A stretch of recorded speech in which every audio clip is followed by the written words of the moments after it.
I say it with all humility, I am the last of the stars. As a superstar who lives his life in the glare of cameras and headlines, much has been written about Shah Rukh Khan, his passion, his craft, his humility, and the love he spreads around. But beyond the films, the news, and the star persona is a man who has come to mean many different things to his ever-growing legion of fans. Whether as Rahul Raichand or Raj Malhotra, Mohan Bhargava or Rizwan Khan, Aman Mathur or Kabir Khan, the many roles that King Khan has embraced for his films have become forever etched in the minds of countless moviegoers.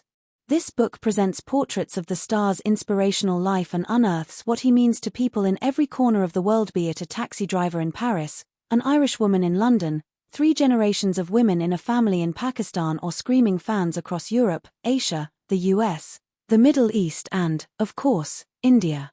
As much a paean to Shah Rukh's career as a tribute to the actor himself, this book is a dream compendium of intimate stories, fan accounts, and never-before-seen photographs of the man who rules the hearts of more than half the world's people, the star, the icon, the legend, Shah Rukh Khan.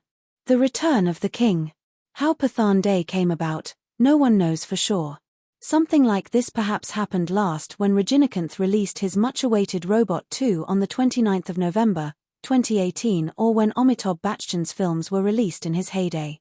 It is said that once, during the screening of The Great Gambler, a mischief maker set off a firework in the cinema hall. Despite the obvious hazard, only a few people rushed to the exit. But they promptly returned to their seats within minutes. Most of the audience remained focused on the film. And when the authorities paused the screening to investigate the incident, the audience protested vehemently, demanding that the theater resume the film and investigate later. But that is the pull of a superstar. The audience waits with bated breath to see their hero on the big screen. Even when the films don't set the cash registers at the box office ringing, the fans know that their hero will come back, bigger than before. Shah Rukh's last hit was Chennai Express, but that was a decade ago, in 2013. After a string of underwhelming films, there were 6 consecutive releases. An unceremonious obituary for the superstar was written. It was assumed that Shah Rukh's reign was over. Zero was the final blow that pushed him into a shell. He stopped talking to the press, giving interviews, or even signing new projects. After a superstar has done television, reality shows, and films of every kind, shape and size, and of every scale, with every promising filmmaker there is in India, what next, becomes an uncomfortable yet inevitable question. After 3 decades of a glorious career, maybe reinvention is the name of the game. And Shah Rukh did just that. He kept giving himself new challenges, pushing himself creatively. The loverboy image was slowly dwindling. Romance was no longer a genre that ensured footfall. It was a natural progression for him to find roles that were out of the box, a complex film about a superstar and his troubled fan in Manish Sharma's Fan, a vagabond in Imtiaz Ali's Jab Harry Met Sejal, a gangster in Rahul Dolokia's Rays, and eventually a dwarf in Anand L. Rai's Ambitious Zero. There was merit in the choices made, but none of them landed. Zero was arguably the biggest bomb of Shah Rukh's career. He had never fallen that hard, that low. For the budget it was made on, the film struggled to make respectable box office numbers. The film's failure hurt him on a personal level. It was probably the fact that his peers Salman Khan and Aamir Khan were delivering blockbusters such as Tiger Zinda Hai and Dangal around the same time. A trade analyst and exhibitor I frequently talk to for my stories said, Zero was the biggest film after Thugs of Hindostan, which was released on Diwali. It had a sharp trailer. But within the first week, it was clear that the film would not connect with the audience. It was too ambitious, too convoluted. It's never about personal likings. The eccentricity of the plot landed with many, but that number was few and far between. Largely, the film didn't resonate with the people. And this was coming on the back of several underwhelming movies from Shah Rukh, be it Fan or Jab Harry Met Sejal. Zero was a sign that Shah Rukh needed to look from a macro perspective at what was not working. Or maybe Shah Rukh felt he was losing the pulse of what people wanted from him. He needed to weave people's expectations into his reinvention process. This wasn't about one failure. He needed an overhaul, and for that to happen, he needed to cut out the noise.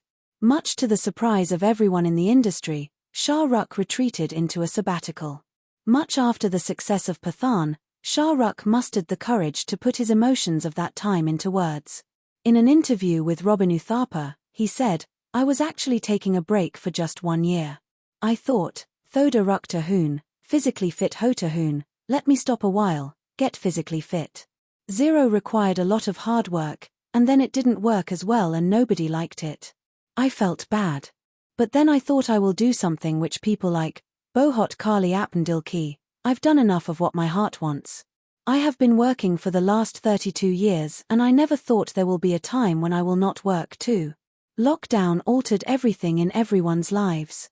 Hold up at home, even one as big as Shah Rukh's, can be scary. Being left alone with your darkest thoughts, not knowing if you'll ever get the chance to go back to work again, in his case to a film set, in front of the camera, can be daunting. But stars like him burn too bright to fade on a low note. A resurgence was inevitable. Shah Rukh's career, and his life, has been like that of a cosmic, mythological hero, one whose life is full of obstacles but who always has the gods smiling down on him, even if sometimes he has to fight the gods himself. Add to this epic tale a sprinkle of magic, the blessings of his deceased parents, an epic, enduring love and the prayers of 1 million fans across the globe, and you have a much-loved man who is fallible, yet invincible.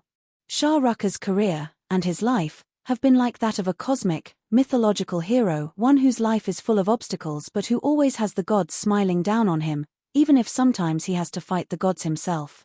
Add to this epic tale a sprinkle of magic, the blessings of his deceased parents, an epic, enduring love and the prayers of 1 million fans across the globe, and you have a much-loved man who is fallible, yet invincible.